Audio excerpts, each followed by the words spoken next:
Have you ever met someone so disciplined that it actually scared you? Not inspired you? Scared you? Someone whose level of control over themselves was so absolute that it felt almost inhuman. Most people think self-discipline is about waking up early, going to the gym, or sticking to a diet. And sure, that's discipline. But that's not the dangerous kind. That's not the kind that changes history, wins impossible battles, or transforms an ordinary person into a legend.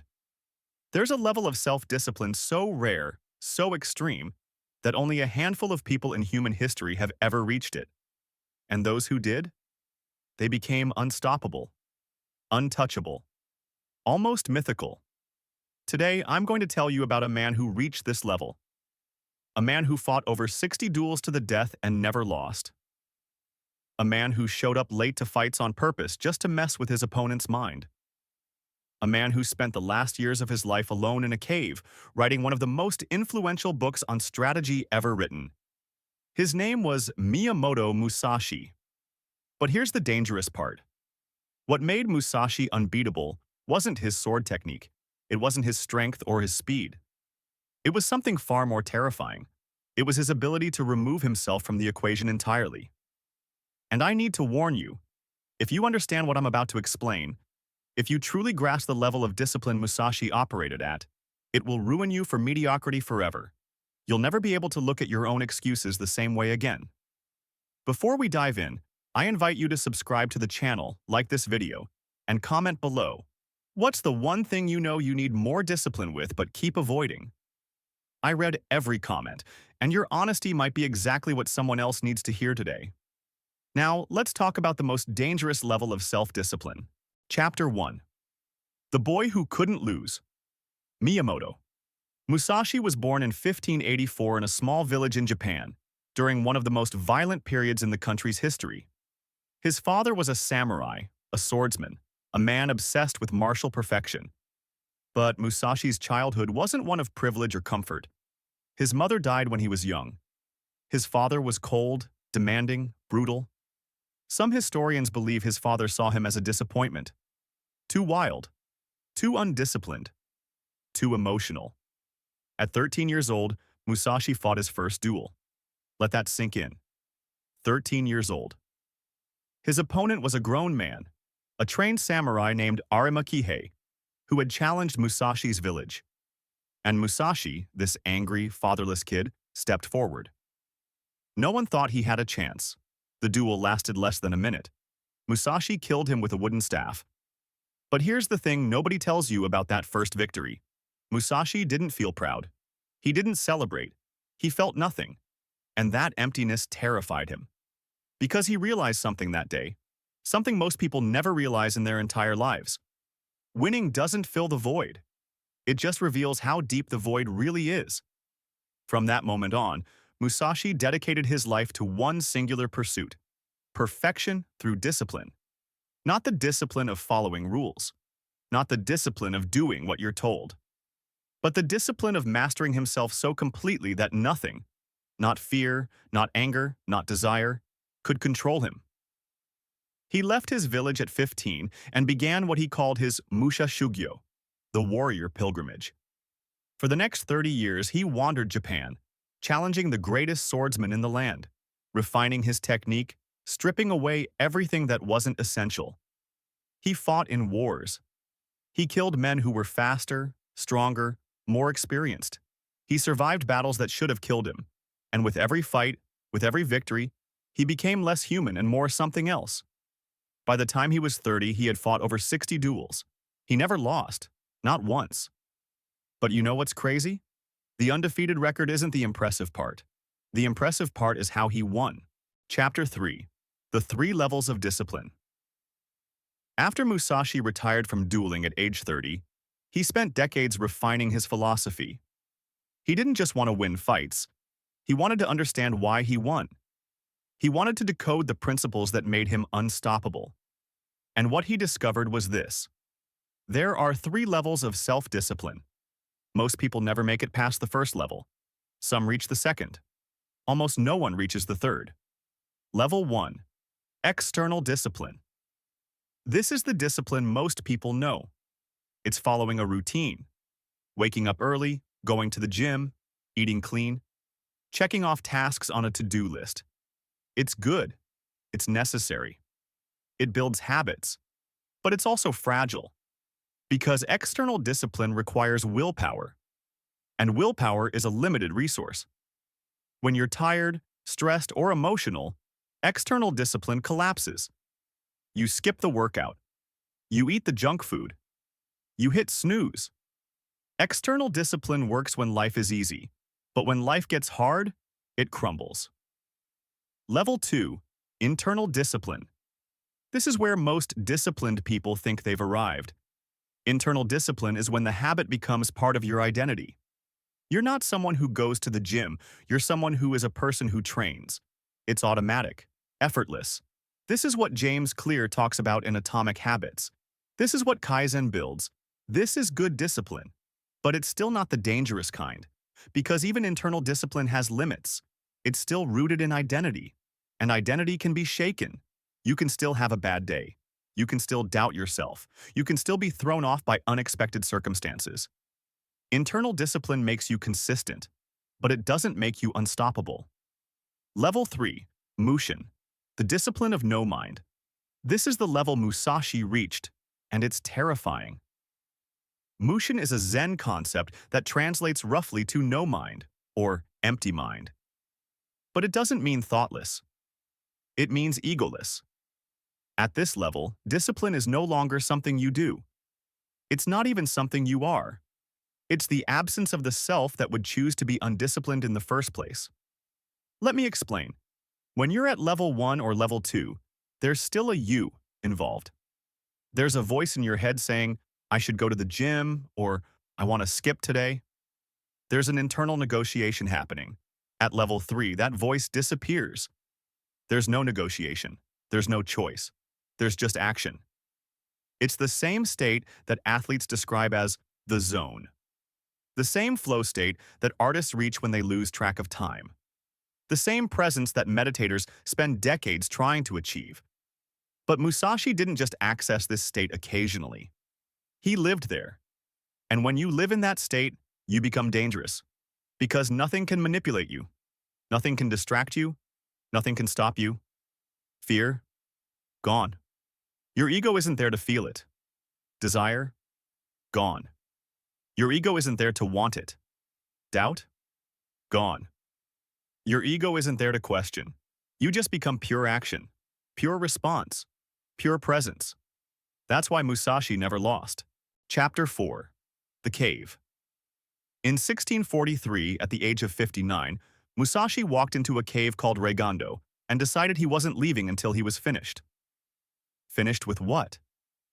With writing everything he had learned. Everything he had become. Every principle that had made him undefeatable. He spent 2 years in that cave, alone, no students, no servants, no distractions, just him, a brush, ink, and paper. Think about that. A man who had spent his entire life in motion, fighting, wandering, training, suddenly becomes completely still. Most people can't sit alone with their thoughts for 10 minutes without reaching for their phone. Musashi sat alone for 2 years, and in that cave he wrote The Book of Five Rings, one of the most important texts on strategy, discipline, and mastery ever created. But here's what I find fascinating. The book isn't really about sword fighting. It's about the mind. Musashi writes about void, about emptiness, about perception. He talks about seeing without looking, hearing without listening, knowing without thinking. He writes, Think lightly of yourself and deeply of the world. Do nothing which is of no use. Perceive those things which cannot be seen. These aren't instructions. They're descriptions of a state of being. A state where the self, the ego, the voice in your head, has been so thoroughly disciplined that it no longer interferes with reality. And that's when I realized something. The most dangerous level of self-discipline isn't controlling yourself. It's erasing the part of yourself that needs to be controlled. Chapter 5. The Modern Trap. Now, here's where this gets uncomfortable. Because we live in a world that is designed to keep you at level 1 discipline at best. Think about it. Every app you use is engineered to hijack your attention. Every algorithm is designed to exploit your weaknesses. Every notification is a little dopamine hit pulling you away from presence. You're not fighting one distraction. You're fighting billion-dollar companies with entire teams of psychologists whose only job is to make sure you can't focus. And here's the trap.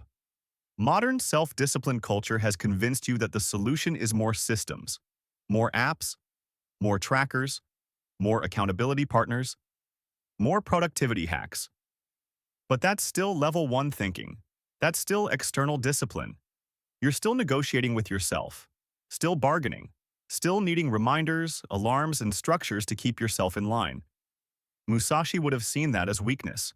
Not because systems are bad. They're not. They're useful. They're necessary for most people. But they're training wheels.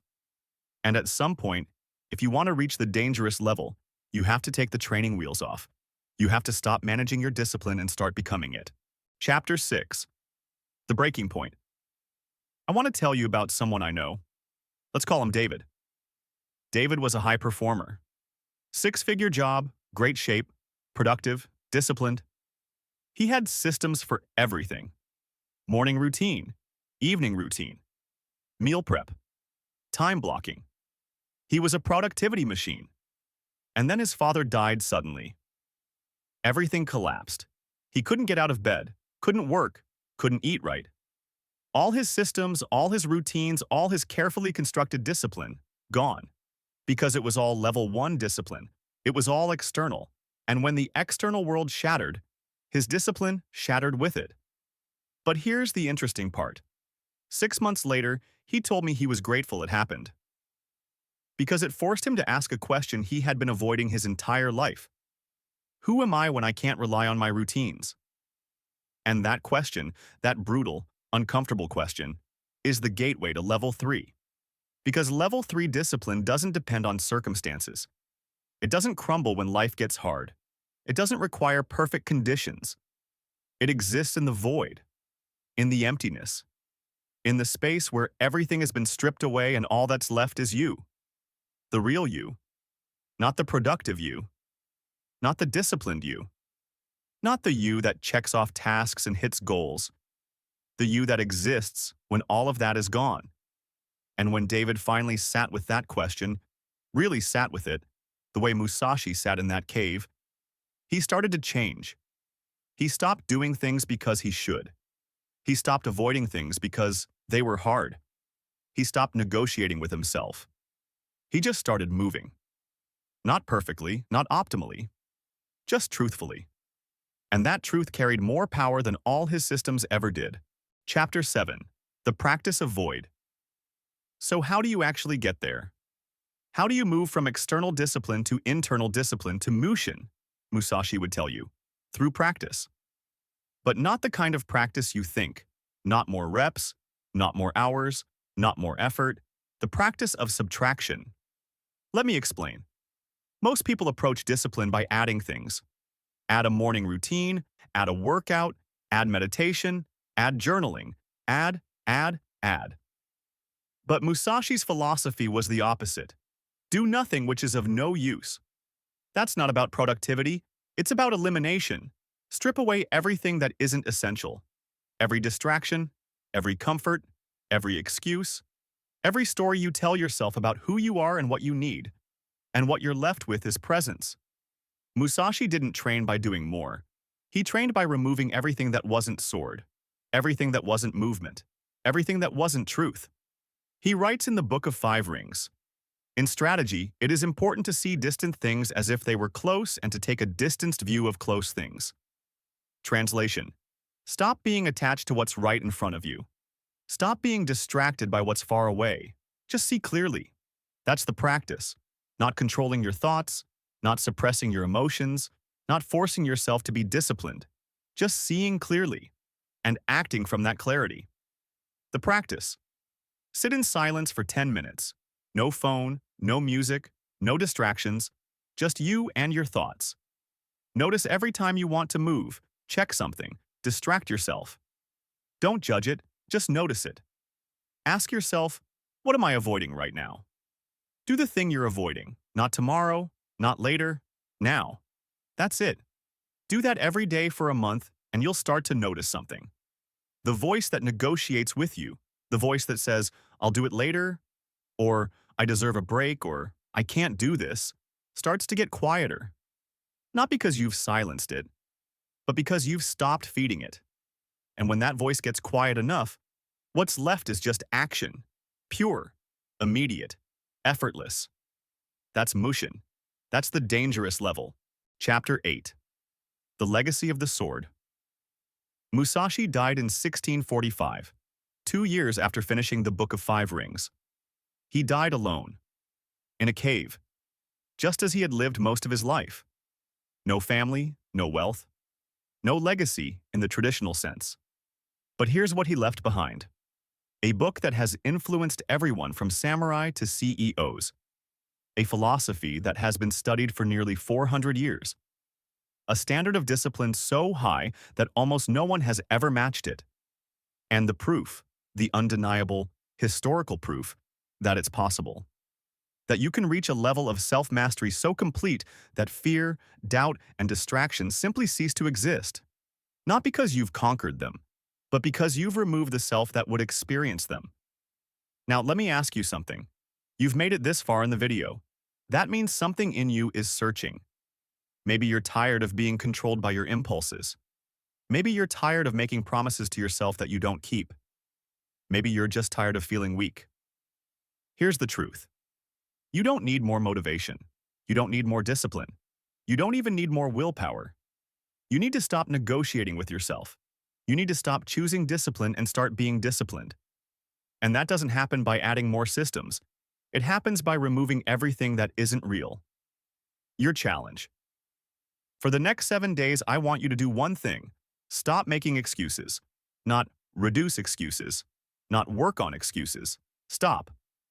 Every time you catch yourself saying, I'll do it later, I'm too tired, I don't have time, or any variation of that, stop mid-sentence. And then do the thing anyway, not because you want to, not because you feel motivated, but because you said you would. 7 days. No negotiation, no exceptions.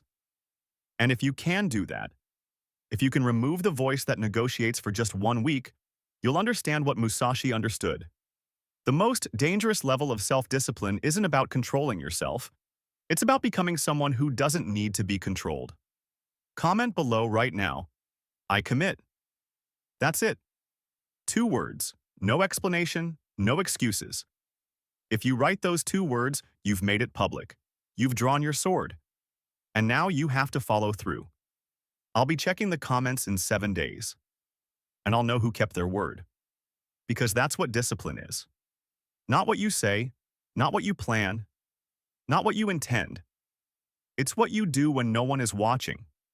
It's what you do when it's hard. It's what you do when every part of you wants to quit. And if you can do that, if you can move without negotiation, act without hesitation, exist without the constant need for validation and comfort, then you've reached the level that Musashi spent his entire life perfecting, the level that makes you unstoppable, the level that makes you dangerous, not to others, to mediocrity itself. If you made it this far, thank you for your time and attention. This means you're ready for something more than comfort. You're ready for truth. See you in the next video. And remember, walk with honor, follow the way, become the void.